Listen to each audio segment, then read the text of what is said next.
کر رہے ہیں اسٹیبلشمنٹ کی، میں تو حیران ہوں. ابھی کل ایک صاحب تھے سابق ایڈمنسٹریٹر، وہ ایسی چاپلوسیاں کر رہے ہیں کہ جیسے فوج تو ان کو اس گفتگو کے عطا میں ان کو میئرشپ دے دے گی، جس طرح کی وہ گفتگو فرما رہے ہیں لچھے دار.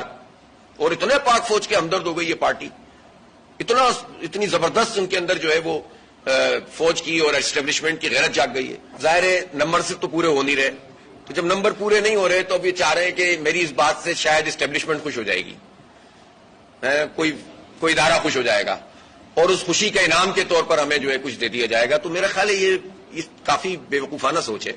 اس طرح کی باتیں کرنے سے کچھ نہیں ہوتا.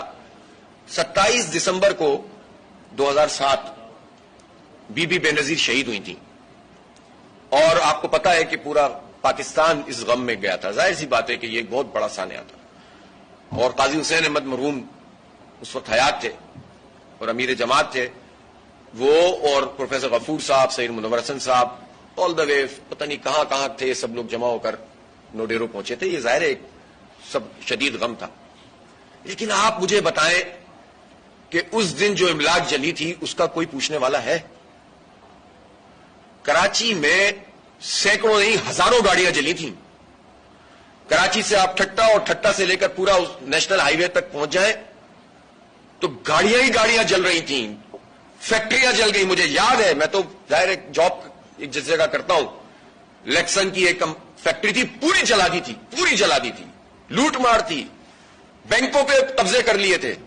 کوئی پوچھنے والا ہے؟ تو یہ مرتضی وہاب صاحب نہ بتائیں کسی کو املاک جلانا کسے کہتے ہیں. ریلوے اسٹیشن جلا دیے تھے.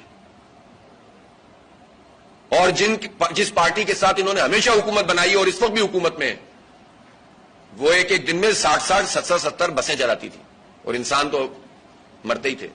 تو ایسی باتیں نہ کریں. اسٹیبلشمنٹ کو خوش کرنے کے لیے، اپنی نوکری پکی کرنے کے لیے وہ اس طرح کی باتیں کرتے ہیں، نہیں کرنی چاہیے.